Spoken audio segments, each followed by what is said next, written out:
Name of lands. Our country was known by different names from time to time. हमारे भारत को अलग अलग नाम से बुलाया गया है, but two of them is Bharat and India are the most well known. ठीक है, हम आज भी जानते हैं भारत और इंडिया बोला जाता है। The name Bharat is mention in Rigveda, the earliest work in Sanskrit dated about 3500 years ago. 3500 years ago पहले ऋग्वेद में भारत नाम पाया गया है। Initially the name Bharat was used for the people who lived in the northwestern part of the country, but later on it began to be used for the whole country. पहले सिर्फ जो north west part में रहते थे उनके लिए इस्तेमाल होता था, लेकिन बाद में पूरे भारत के लिए, कंट्री के लिए इस्तेमाल होने लगा। The name India comes from the Indus called Sindhu in the Sanskrit language. और इंडिया नाम कहाँ से है? इंडस। ठीक है ना, जो हम संस्कृत में जिसको हम बोलते हैं Sindhu. Both the Iranians and the Greeks who came to this country from the northwestern side of the country about 2500 years ago were familiar with the Indus, which was sometimes called the Indos or Indos. ठीक है, चाहे Greeks हो या Iranians हो, वो 25,000 साल पहले आए थे, 2500 साल पहले आए थे, सॉरी 2500 साल पहले आए थे, और वो हिंदोस और इंडोस से परिचित थे। The land to the east of the Indus came to be called the Indian. और इंडस नदी के जो ईस्ट साइड वाला है वो क्या कहलाया? India. Their two name Bharat and still exist in our literature and history.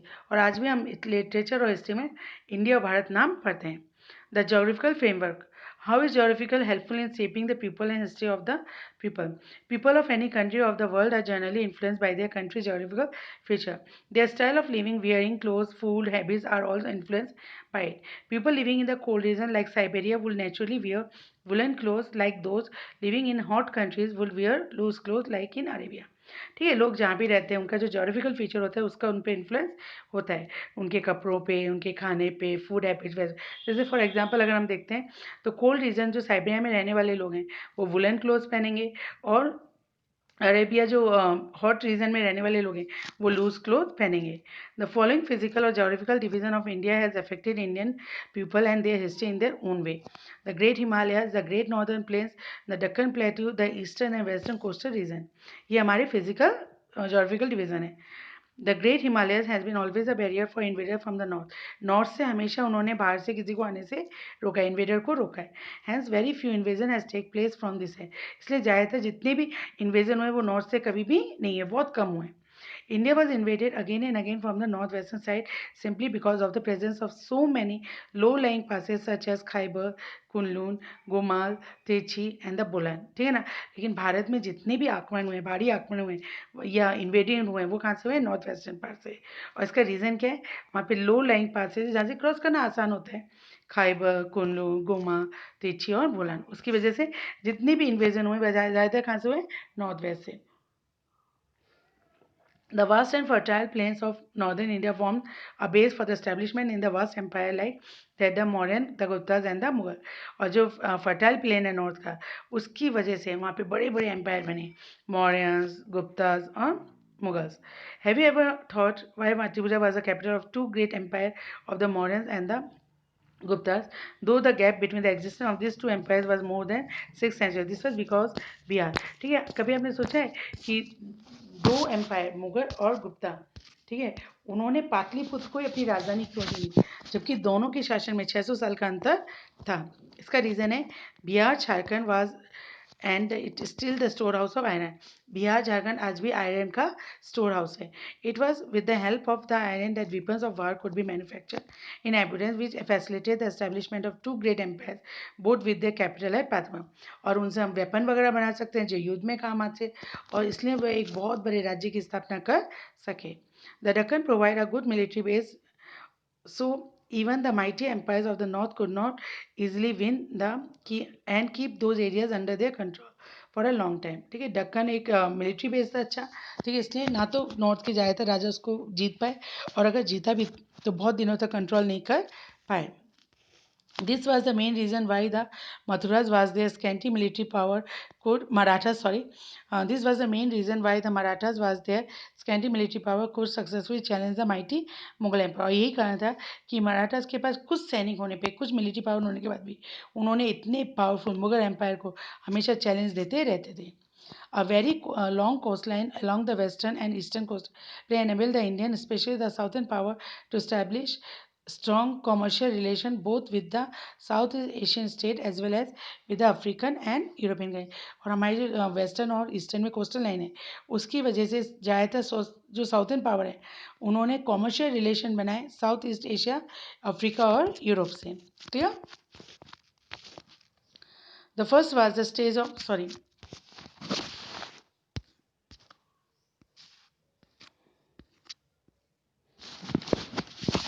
Where the people live in India. लोग कहाँ रहते थे? In their march towards civilization, people in India had to pass through various stages of evolution. ठीक है ना. ये जो हम सिविलाइजेशन में पहुँचे, आज इस परिस्थिति में पहुँचे या सिविलाइजेशन तक पहुँचने तक उन्होंने बहुत सारे वेरियस स्टेज इवोल्यूट किए, इवोल्यूशन हुआ. They are counter parts of many other countries of the world. ठीक है. तो पहला स्टेज कौन था? The first stage was the stage of food gathering and hunting when people had to wander from place to place in search of food. Some sites of these people has been found in the vast area excepting the Ganga Valley in the Narmada Valley like Adamgarh and Layania, in the Godavari Valley in Maharashtra like Nevasa, in the Kaveri Valley in Karnataka like Jhalahili. ठीक है.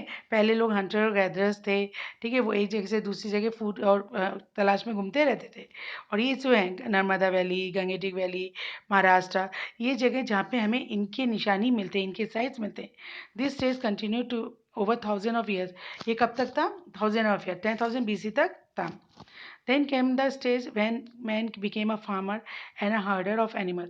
अब उसने खेती बाड़ी करनी शुरू कर दी और जानवर पालना शुरू कर दिया. They developed the art of agriculture and learned how to domesticate animal. Some site of these people have been found in north-western part of the country. और इसे हम बहुत से मिसाइल non-western part of the country में मिले. ठीक है. लाइक संतूर ऑन दर्जिल Harding and some Deccan sites like the Andhra Pradesh Nagarjuna Konda Karnataka like Maski वीएनजी. They were village in which flourish between 10,000 to 4,000 BC. और ये जो गांव थे वो कब फ्लरिश हुए? From 10,000 to 4,000 BC. They came then come the stage when the people of India laid a foundation of cities like Harappa and Mohenjo-daro. अब उन्होंने cities बनाने शुरू कर दिए like Harappa and Mohenjo-daro in the Indus Valley and later on Patlipur in Magad in the Gangetic Valley between 3,250 BC to 250 BC. The story of human evolution is still continuing in India to these days. और आज तक भी ये evolve हो रहा है, ये develop हो रहा है. Source of history. As one can hardly glance at the yonder shore of the sea, so it is quietly difficult for the present day study of history to peep into the historical past. Still, there are certain sources, though quite scanty, which unable to build us a past. ठीक है. बहुत सारे हम अगर बोलेंगे कि ocean के अंदर कितने क्या क्या है तो हम सही से नहीं बता सकते. इसी तरीके से हिस्ट्री के सोर्सेज क्या है वो हम सही से नहीं बता सकते हैं, लेकिन कुछ सोर्सेज जो हमें पास्ट के बारे में बताते हैं. This sources are called historical sources which can be easily classified into two major group. उनको दो पार्ट्स में बांटते हैं. पहला है literary sources and second is archaeological sources. तो पहला हम पढ़ेंगे literary sources. This story of man on this earth goes back to several thousand years. We can learn about it from the evidence of left by our answer. ठीक है. जो अर्थ है उसमें बहुत समय से लोग रह रहे हैं और हमारे एंसर जो भी छोड़ के गए एविडेंस उनसे हमें पता चलता है. About the near past we have written records of different types. Thousand of years we have written records of different type. Thousands of years ago, when there was no paper to write on, our ancestors wrote their records on various objects like the dried bhojpatras, the barks of tree, plates of copper, and even solid rocks, pillars and stone, and which they inscribed important events of their time. ठीक है. जब paper invent नहीं हुआ तो उससे पहले भी हमारे आंसर लिखा करते थे. वो भोजपत्र में, बार्क ऑफ ट्रीज में, प्लेट ऑफ कॉपर में, सॉलिड रॉक्स पिलर स्टोन में लिखा करते थे. उसमें क्या लिखते थे? कोई भी इंपॉर्टेंट इवेंट्स जो भी घटना होती थी उनका टाइम डेट उनके बारे में लिखा करते थे. Later on they right and जब पेपर इन्वेंट हो गया तो उन्होंने पेपर में लिखना शुरू कर दिया. It is from this record evidence that our historians have constructed the history of mankind as we do know it today. और इन्हीं रिकॉर्ड्स को स्टडी करके एविडेंस के रूप में प्रूव करके उन्होंने हिस्ट्री लिखा है. The handwritten accounts of contemporary events that help us in knowing our past are called manuscript. जो भी हाथ से लिखा हुआ हमें मिला है उसको हम क्या बोलते हैं? manuscript. These manuscripts are prepared by the few learned men of their age in different languages and script. इनको कौन तैयार करता था? कुछ पढ़े लिखे लोग जो थे वो अलग अलग भाषाओं और स्क्रिप्ट में क्या करते थे? Remember by script mean the form of writing a particular language. Script मतलब है किसी प्रकार के लिखने का तरीका. Many of these manuscripts have been lost, destroyed through the past centuries, but still students have succeeded in constructing wonderful story of man. ठीक है, बहुत से डिस्ट्रॉय हो गए, ख़त्म हो गए, लेकिन फिर भी जो भी मिले उनसे हमने एक हिस्ट्री कंस्ट्रक्ट करने की कोशिश की है. The literary sources have proved very very dash for the study of history in their own वे. और ये जो लिटरेरी सोर्स है उन्होंने एक बहुत इंपॉर्टेंट रोल प्ले किया है हमारी हिस्ट्री को लर्न करने में, हिस्ट्री को जानने में. The literary sources can be divided religious secular sources as well as travel account. इसको हम तीन पार्ट्स में डिवाइड करते हैं: religious, secular and travel account. Religious literature, the religion book, the Hindus of the Hindus, the Vedas, the Brahmanas, Arnayaks and Upanishad, Ramayana, Mahabharata, Puran.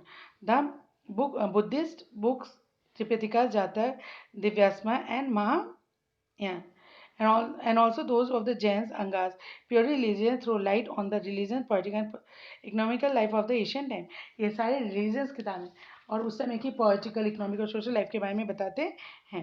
The Vedas tell us a lot of life and culture of the Aryans. जो Vedas है वो हमारे life और culture के बारे में, Aryans के बारे में बताते हैं. The Ramayana, the Mahabharata, the two great epic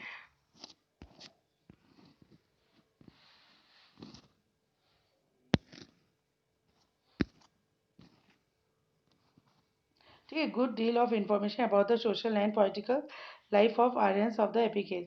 ठीक है, वो जो उनकी इंफॉर्मेशन है सोशल लाइफ है, पॉलिटिकल लाइफ है, आर्यंस के बारे में हमें पता चलता है. The 18 Puranas though full of mythology will provide useful information regarding certain historical dynasties and their rulers. ठीक है, जो 18 पुराण है वो पूरी तरह से माइथोलॉजिकल है, देवी देवताओं पे आधारित है, लेकिन फिर भी वो उस समय के हिस्टोरिकल डायनेस्टीज और रूलर्स के बारे में बताते हैं. The Tripitakas and Jataks of the Buddhists and Anyas of the Jain contain some important useful reference to the contemporary society and the political and economic condition of those days. जो Buddhist text हैं और जो Jains text हैं वो उस समय के political और इकोनॉमिक कंडीशन के बारे में बहुत सारी जानकारियाँ देते हैं. सेकुलर और historical literature. The Arthashastra by Kautilya gave us information about the modern administration and the contemporary society. अर्थशास्त्र जो कौटिल्य की वो हमें उनसे मॉडर्न डायनेस्टी के कंटेम्प्रेरी सोसाइटी के बारे में बताती है, एडमिनिस्ट्रेशन और कंटेम्प्रेरी सोसाइटी के में. The Mudra Rakshasa by Vishakha Datta yield valuable information regarding the Nandas and the Mauryans, particularly the overthrow of the Mandas by the Mauryans. ठीक है, अगर विशाखा दत्ता की हम मुद्रा राक्षस पढ़ेंगे तो वो नंदा और मॉडर्न डायनेस्टी के बारे में बताते हैं और कैसे मॉडर्न डायनेस्टी ने नंदन डायनेस्टी को खत्म किया उसके बारे में बताते हैं. Bana Harshita, which has been compared by Dr. V. A. Smith with Abdul Fazal Banama, give accurate and valuable information regarding Harsha, his conquest and administration. ठीक है, हर्षहित जो है बान की जिनको डॉक्टर वी एस स्मिथ ने अब्दुल फजर की अकबरनामा से के कंपैरिजन किया है उससे हमें हर्षा की जो उन्होंने जीता कॉन्केस्ट एडमिनिस्ट्रेशन के बारे में पता चलता है. Rajatarangini by Kalyan traces the history of Kashmir from the earliest time to 12th century AD. ठीक है ना. राजतरंगी जो कल्याण की है उनसे कश्मीर के अर्लीस्ट 12th century के बारे में पता चलता है. The drama of Kalidas Shakuntala Meghdoot and Malvika Agnimitra shed light on the social life of his age and also the study of Shangas. ठीक है, वो उनके सोशल लाइफ के बारे में और शंगास के बारे में पता चलता है. शुंग के बारे में, सॉरी शुंग के बारे में. हाँ, historians have also derived historical information from such literary work as Panini's Ashtadhyayi and Patanjali Mahabhashya. Travel account. A number of foreign travelers, Greek, Roman, Chinese, Tibetan, Muslim, visited this country from time to time and have left valuable political and social accounts. In his book, historian supplies much information regarding the Perso-Greek War and the political connection of northwest India with Persia in the 5th century अलग अलग लोग आए, उन्होंने भारत के बारे में लिखा। हेरोदस ने अपनी किताब हिस्ट्री सप्लाइज में लिखा, पर्शियो ग्रीक वर्क में लिखा, बारे में पर्शियो ग्रीक वॉर के बारे में लिखा, और हमारे नॉर्थ वेस्ट इंडिया का पर्शिया के साथ 5th सेंचुरी में कैसा पॉलिटिकल कनेक्शन था उसके बारे में लिखा।